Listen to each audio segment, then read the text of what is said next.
द्रौपदी मुर्मू पहुंचेंगी प्रयागराज। महाकुंभ मेले की व्यवस्थाओं का करेंगे निरीक्षण। महाराष्ट्र के चुनावी नतीजों में बड़ा घोटाला, राहुल गांधी ने ईसी पर लगाया गंभीर आरोप।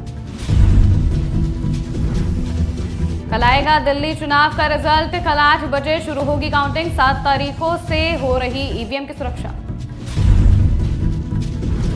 राम मंदिर के ट्रस्टी कामेश्वर चौपाल का निधन, दिल्ली में ली अंतिम सांस। नमस्कार, स्वागत है आपका आज की खबर में। मैं हूं आपके साथ महिमा शर्मा। बढ़ते हैं देश की बड़ी खबरों की ओर। राष्ट्रपति द्रौपदी मुर्मू आगामी 10 फरवरी को महाकुंभ में शामिल होने के लिए प्रयागराज जाएंगी।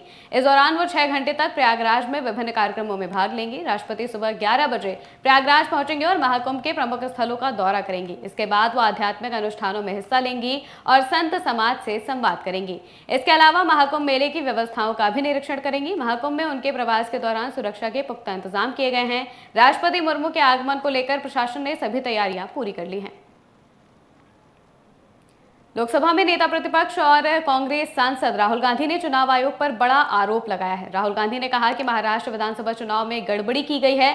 वोटर लिस्ट से अल्पसंख्यक लोग काटे गए हैं। इसके साथ ही राहुल गांधी ने दावा किया कि बीते 5 साल में महाराष्ट्र में 7 लाख वोटर्स जुड़ गए। उन्होंने सवाल उठाया कि चुनाव से ठीक पहले राज्य में इतने लोग कहां से आ गए। राहुल गांधी ने कहा कि सीईसी चुनने की प्रक्रिया बदली गई। कांग्रेस सांसद के दावे पर चुनाव आयोग ने भी जवाब दिया है। वही चुनाव आयोग ने कहा कि लिखित तौर पर जवाब देने की बात कही है। इसके अलावा उन्होंने कहा कि महाराष्ट्र की 3 बड़ी पार्टियां चुनाव आयोग से वोटर लिस्ट मांग रही हैं।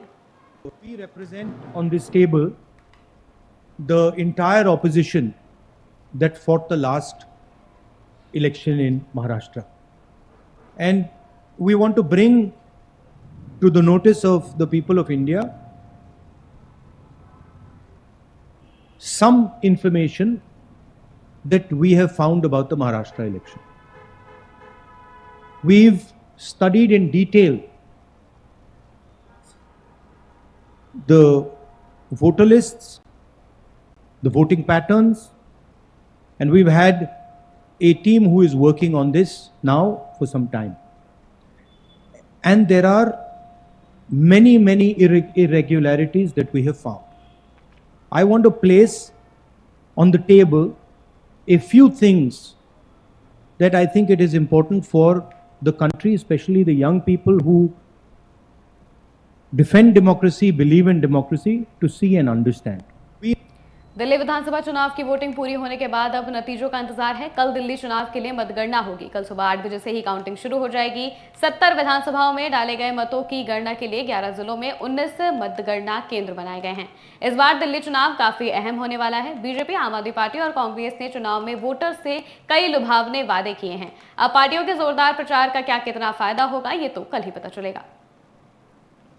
राम जन्मभूमि तीर्थ क्षेत्र ट्रस्ट के ट्रस्टी और पूर्व बिहार विधान परिषद के सदस्य कामेश्वर चौपाल का निधन हो गया है। दिल्ली के गंगाराम अस्पताल में कामेश्वर चौपाल ने अंतिम सांस ली। वो लंबे समय से बीमार चल रहे थे। संघ की तरफ से उन्हें प्रथम कार्य सेवक का दर्जा दिया गया था। उन्होंने ही राम मंदिर निर्माण के लिए पहली ईंट रखी थी। कामेश्वर चौपाल लंबे समय से किडनी की बीमारी से जूझ रहे थे। प्रयागराज के महाकुंभ मेले में एक बार फिर आग लग गई। ये आग महाकुंभ मेला क्षेत्र के सेक्टर 18 में बने इस्कॉन के शिविर में लगी। मामले की जानकारी देते हुए पुलिस ने बताया कि मौके पर पहुंची दमकल विभाग की टीम ने आग पर काबू पा लिया। फिलहाल आग पर पूरी तरह से काबू पा लिया गया है। हालांकि आग किन कारणों से लगी अभी तक ये स्पष्ट नहीं हो पाया है। देश के नामचीन उद्योगपति गौतम अडानी के छोटे बेटे जीत आज दीवा जामन शाह के विवाह में बंधन में बंधेंगे। जीत अडानी की शादी गुजरात के अहमदाबाद में होगी। ये शादी शांतिग्राम में आयोजित की गई है। कुछ दिन पर पहले ही जीत अडानी ने मंगल सेवा की थी। इसमें दिव्यांगों की सेवा का संकल्प लिया गया था। जीत अडानी और दीवा शाह का विवाह पूर्व समारोह 5 फरवरी से शुरू हो गया था। यह विवाह समारोह बहुत ही सादगीपूर्ण और पारंपरिक तरीके से होगा। देश की बड़ी खबरों में फिलहाल इतना ही। देश और दुनिया की तमाम खबरों के लिए देखते रहिए आज की खबर।